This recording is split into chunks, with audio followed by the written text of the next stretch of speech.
So guys, even Mr. Tony Elumelu couldn't hold back his feelings on how things are going in this country. He opened up to Tinubu, telling him that times are hard in this country, that even them, they are feeling the heat of the Tinubu's government. So guys, you are going to see what Mr. Tony Elumelu told Tinubu during this meeting. This is coming at a time when Peter Obi tweeted this morning telling the Tinubu's government to stop feeding Nigerians with false data like on inflation, unemployment and all that. You know, Peter Obi said most of the information they are putting out there, you can't trace the source. They are false. You can imagine that. No wonder they tell us inflation has dropped, but the ordinary man is still suffering. Anyway guys, this also, Shetima attended a United Nations Food System Summit. And today, this headline appeared that Shetima told them there that Nigeria is now deploying AI, other technologies, to monitor food production. Instead of Shetima to tell them that herdsmen and bandits are not allowing farmers to even go to their farms, he's telling them at the United Nations Food Summit that Nigeria is now using AI and other technologies to monitor food production. So guys, the lies in this government is something else. Peter Obi has now blasted them to stop feeding Nigerians with false data, false information on inflation, unemployment and all that. This is coming at a time when Peter Obi has been going around supporting nursing schools and all that, and for some of the APC people, they think it's just politics. Now take a look at this headline to see that all Peter Obi has been doing to assist these nursing schools is really helping. Now, this post is saying that nurses and midwives are planning to go on strike because the federal government is neglecting them. No good pay, no good work condition and all that. This headline says Nigerian nurses, midwives give federal government 7-day strike notice. Now, this other headline also saying that doctors in the north, to be precise, in Jigawa State, they are running away because of poor pay. So guys, this country is just for the politicians, the political class, the money they are borrowing. We don't know what they are using this money to do, you know. The government, federal schools are in bad shapes, no laboratory, no good library. You don't even talk of IT. I mean, you know, equipping them with all these technologies and all the AI stuff that is going on in the world. You don't even mention all those. But we keep borrowing. Just recently, the National Assembly approved more loans for the Tinubu's government. We don't know what they are using all this money for. And people are really going through a lot in this country. You saw how students in the Department of Dentistry in Unica and UNN were being threatened to be sent home, and only Peter Obi could come to their rescue, you know, to give them the much he could afford to give them. And now see, nurses and midwives are threatening to go on strike over neglect by the federal government. Now tell me what all the money Tinubu is said to have borrowed, more than Buhari and Jonathan put together borrowed. The Tinubu's government has borrowed more than those two previous governments. Now, what are they using all this money to do?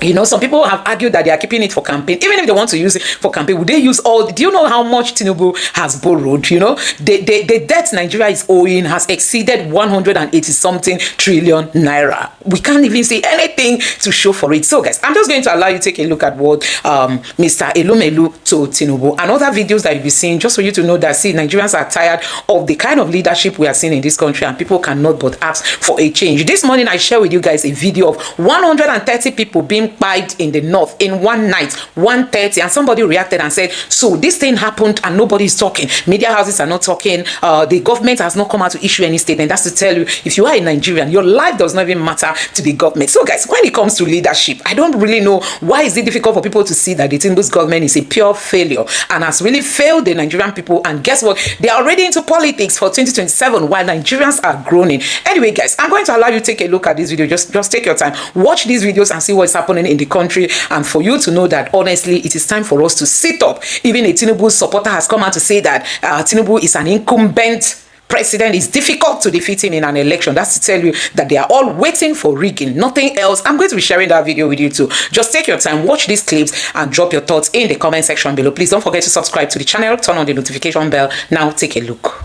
From where I sit, I see a lot happening. I tell Mr. President that in the oil and gas sector of this country, a lot has happened in the past 2 years. I'm not a politician, so I'm not speaking like one, but a lot has happened. Some of you here know I'm an investor in the oil and gas sector. We generate over 58,000 barrels of oil every day. Mr. President, before you took over to 2023, people here know, I shouted on social media, I tweeted that we were producing and losing 97% of our oil production. 97, Mr. President. Over 50,000 barrels, 97%.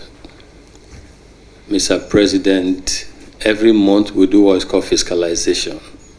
Last month, for month of June, and let's say Energy will know this, we got 98%. So 2% loss is significant.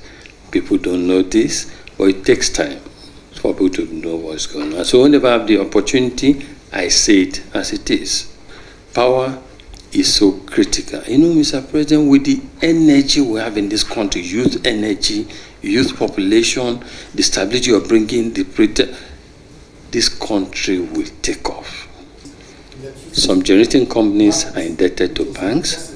Banks are threatening to foreclose them. Not that these guys are not doing well. They are doing well. Government own them. The system own them big trillions.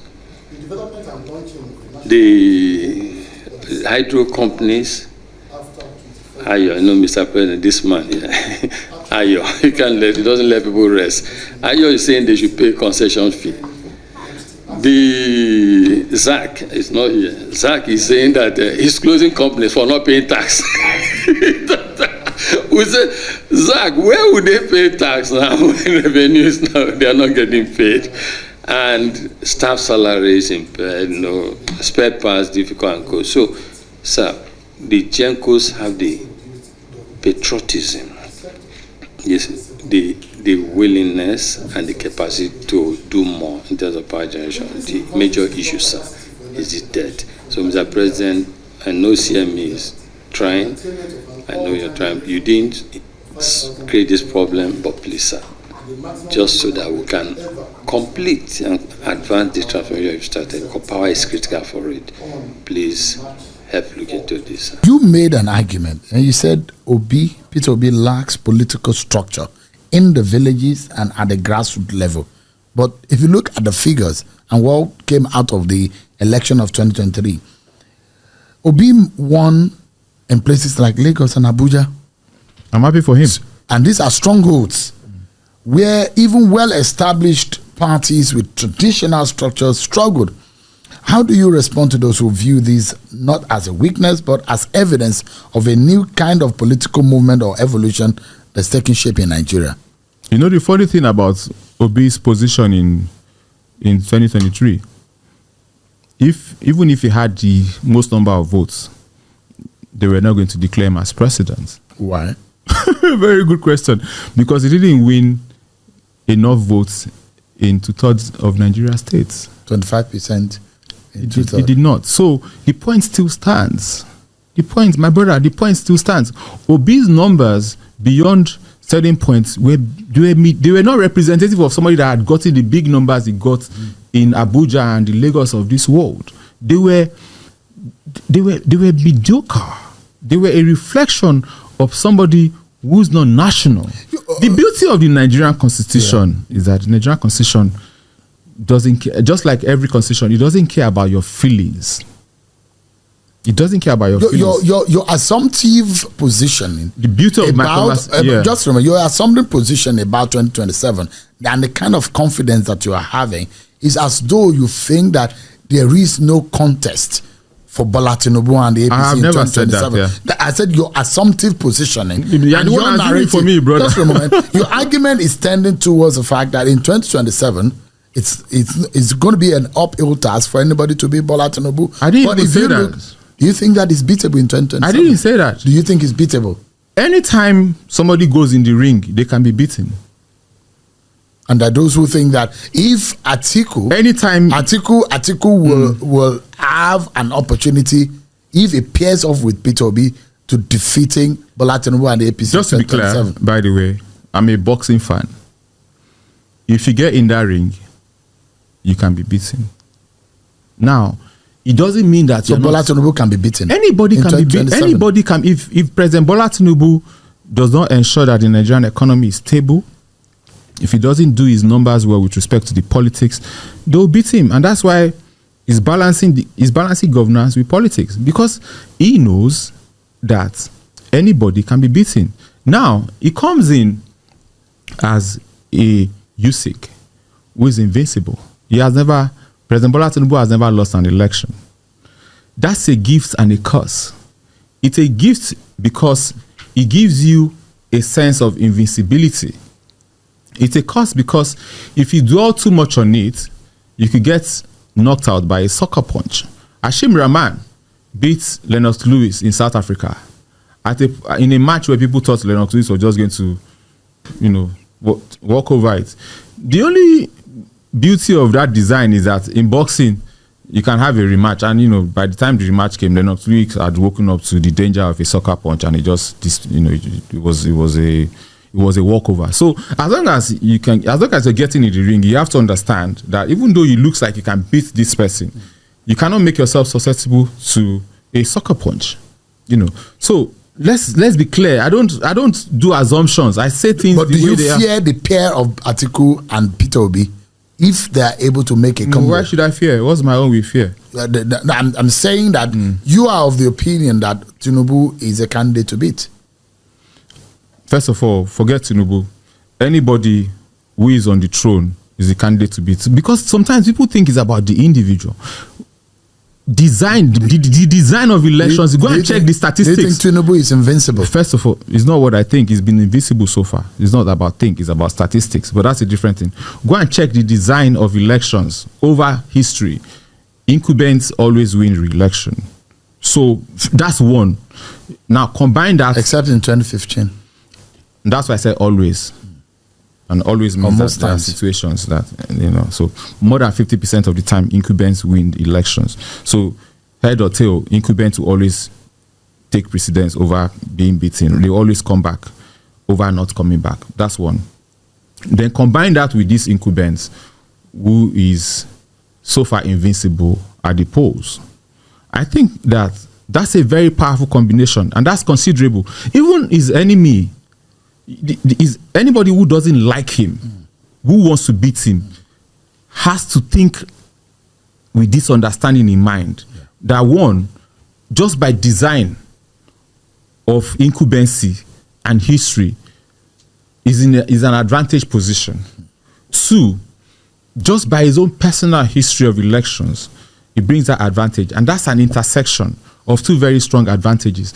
If you think like that, then you begin to design yourself better. So the result sheets, the hundreds of thousands of result sheets, which were not sent even though they were supposed to be sent, and which we eventually got access to, it indicates very clearly that Peter Obi didn't just win the election, he actually won it in a landslide. However, the problem I don't want to say the problem, but the key difference between Peter Obi and Bola Tinubu is that Peter Obi is not a career politician. Peter Obi is a billionaire businessman who happens to go into politics.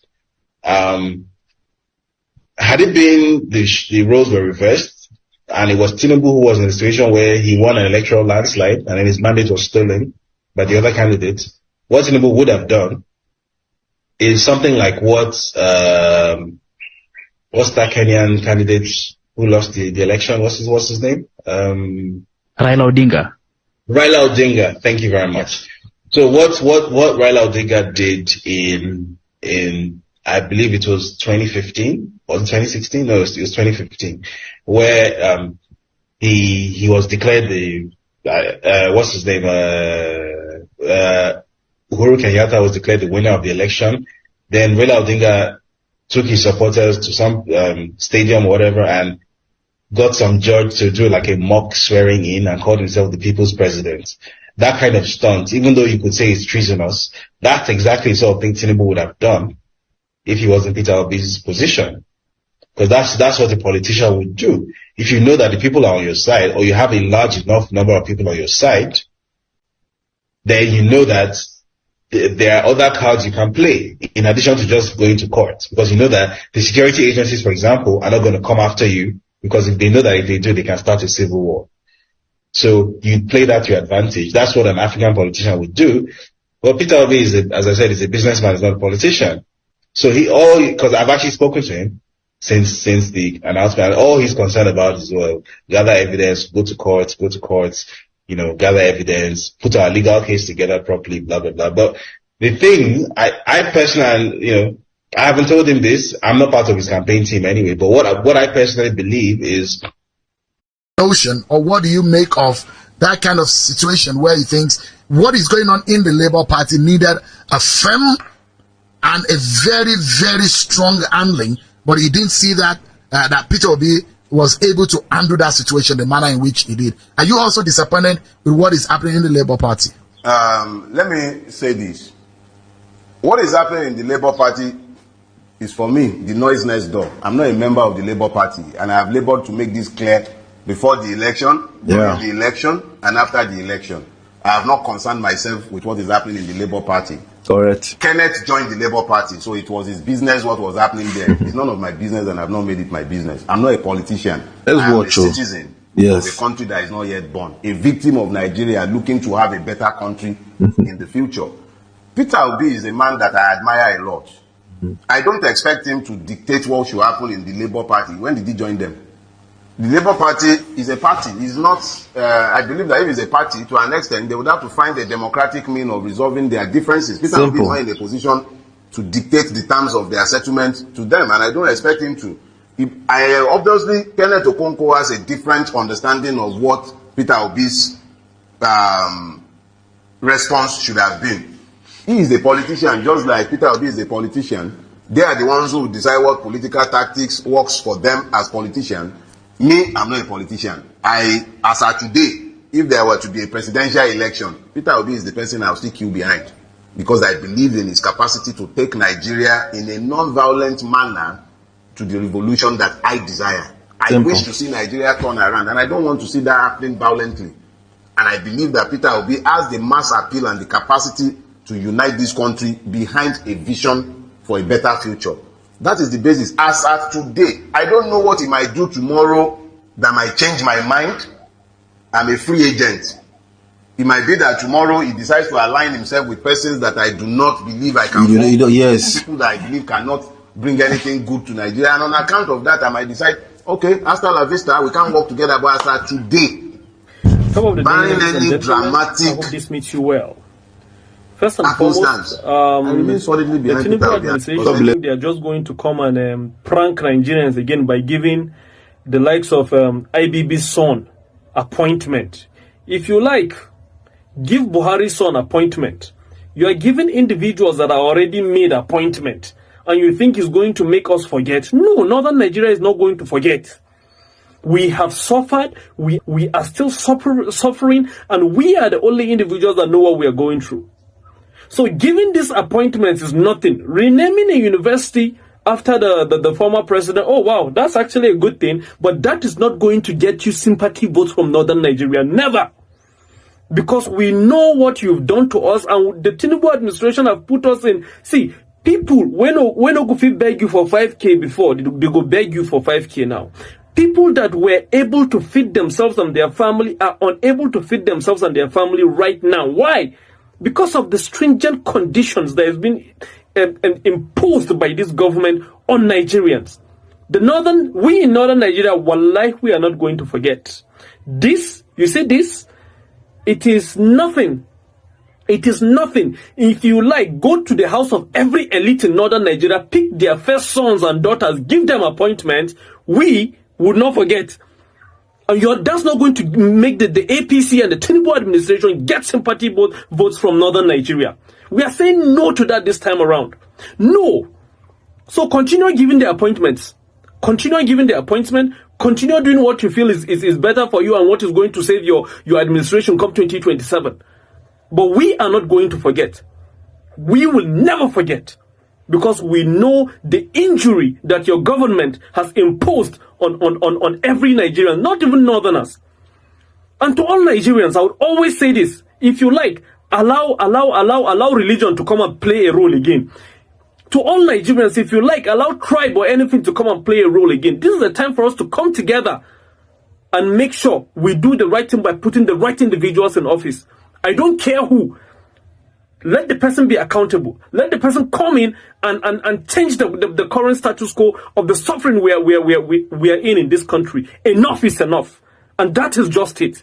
So if the Tinubu administration go and give appointment to every single son of every elite in Northern Nigeria, The good thing is now there is a huge difference between the elites and we, the common citizens in northern Nigeria. There is a huge difference, and even the elites know that there is suffering in the land. Peace and love. We go just there, they fold our hands, we go see us where this thing won't carry us go. But you see this 2027, we are in July already. Before you know it, it's 2026 and 2027. And that's where the real game is going to be played. Peace and love, man. So let's break this down. President Tinubu is asking Nigeria's parliament to approve $21.5 billion in new foreign loans. And on top of that, he's seeking approval for a 757.9 billion naira domestic bond. That's nearly $500 million US. He plans to seek the loan from institutions such as the World Bank, African Development Bank, French Development Agency, European Investment Bank, Japan International Cooperation Agency, China Exim Bank, and Islamic Development Bank. Basically, any global financial institution that wants to lend to it, Nigeria will take it. Now, to critics of his plan, Tinubu says these institutions provide concessional financing, which typically comes with favorable terms, such as lower interest rates and extended repayment periods. And so, all is good. We'll be fine. No concerns here. According to his proposal, this funding will go toward food security, employment, skill training, and poverty reduction. Well, here's the problem. There is no detailed breakdown of how this money will actually be used. What exactly does that mean? Food security, jobs, skills training. What does that mean? There's no timelines, there's no measurable outcomes, there's no clear explanation of how this new debt will generate returns or improve the lives of ordinary Nigerians in the long run. Now let's talk numbers. If approved, these loans would balloon Nigeria's total public debt to 182.91 trillion naira. That's roughly $69.9 billion by 2026. This comes after a 52.7% surge in external debt and a 48.6% year-on-year increase in total debt in 2024, fueled by relentless borrowing, a collapsing naira, and yes, a lack of financial discipline. At the current naira to dollar exchange rate, the proposed loans would add 38.28 trillion naira to Nigeria's debt stock. That's a 26% increase, on top of the already staggering 144.67 trillion naira debt that was recorded in December 2024. I know that's a lot of numbers. You have to ask, is more borrowing really the solution here? Or is this just another short-term band-aid for a much deeper wound? Because when you borrow billions without a transparent, actionable recovery roadmap, you're not solving the crisis. You're just repackaging it. And the Nigerian people, they are the ones left holding the bill again. They say Wike and Mr. Ayofayoshe are planning to arrest me. You're not too small. I'll be one man mopo. I no run for you now. I am ready. I just left home a few days ago. Why you not they scare my mother? They scare family. Say you not go pick me. Why you not no pick me when I there around you? Why? Why you not no pick me? Why you not allow me come out? I dey come back home soon. Make I enjoy my family time. I dey come. I no go feel run for you now. Run for you now for waiting. Wike, that 37 billion ICC, we go investigate them. Even if they no investigate them now, after this government, we go investigate them. I no run for you now. I've sent letter to Code of Conduct. I've sent to Nigeria Institute of Quantity Surveyor and Valuers. They will come and value it. I will sponsor it. I am going to be home.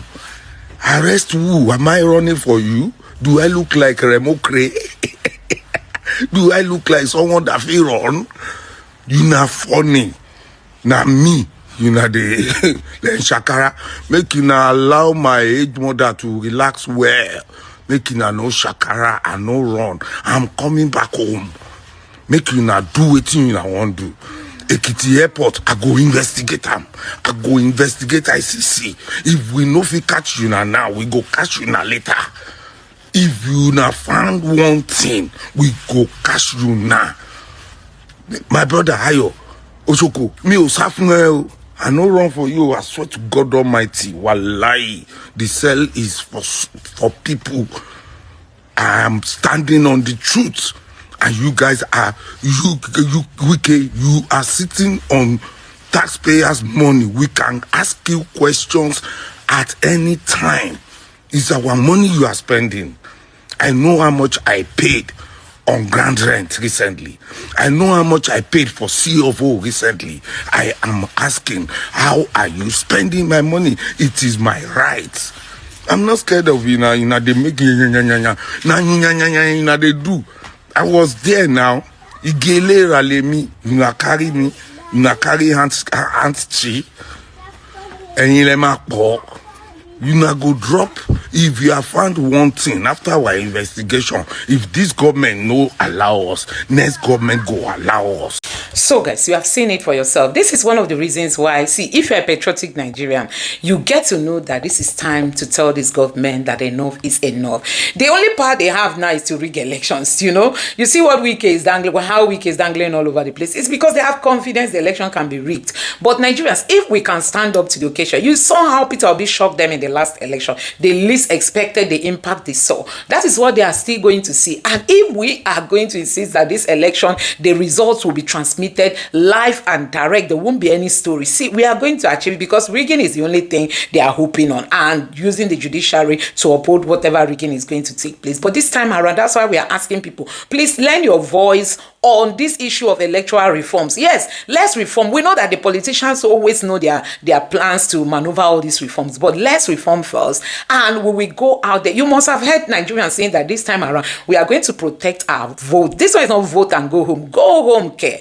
Go home care. This country is going to change. Well, the people are just wondering, where is all the money going to? I mean, 2-3 years you have borrowed more than the 2 previous administrations and nothing to show for it. Nigerians, this is a big scam. Honestly, I'm just going to take you through some of the reactions coming from Nigerians, you know, as a result of all these headlines you are seeing. Like, I'm going to take you through what Nigerians are saying. Honestly, look at India, a country that, you know, had this kind of challenges, but see, today they are ahead of all their challenges. You know, people are now doing better because the government is paying attention to education. You go to India, you see people, they are tech inclined, they are AI inclined, they are experts, they are the one now.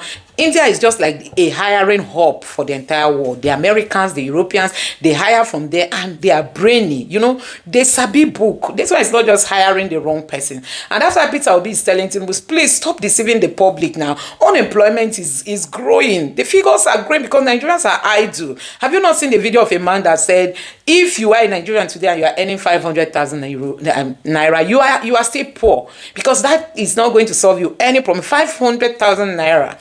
You can imagine earning that like 5 years ago. You become, even 5 years or 10 years ago, you become a millionaire. But today, it's no longer that. So Peter Obi is saying, stop feeding us with the wrong figures. Because see, these things you are telling us are not real. Now, let's take a look at these reactions. This person say, Tinubu, the accountant that doesn't do statistics or any non-professional organization, and then our statistics we go chop. This is exactly what Tinubu asked Peter Obi, whether our statistics we go chop. And now that statistics is highly needed, because guess what? The information they are putting out there is wrong. Now, there are the statistics. Tinubu has given Nigerians hunger and death. Anyway, I don't even know how to let me even shock you.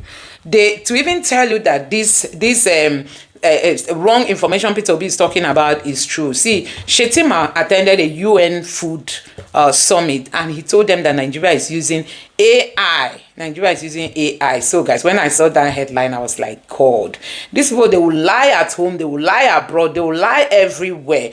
I mean, they will lie everywhere. Now, take a look. This headline says, Nigeria deploying AI, other technologies to monitor food production. Shetima. So guys, the Tinubu's government, they will keep lying and lying and lying with figures. No wonder Peter Obi is challenging them to stop feeding Nigerians with false data. You know, this is what Shetima went to tell people that attended a summit at the United Nations level, you know, that Nigeria is using AI, other technologies to monitor food production. We don't know where this one is happening. No. This government will not finish somebody. I mean, they will not finish somebody in this country. Anyway, guys, let me know your thoughts in the comment section below. Please don't forget to subscribe to the channel and turn on the notification bell. Thank you.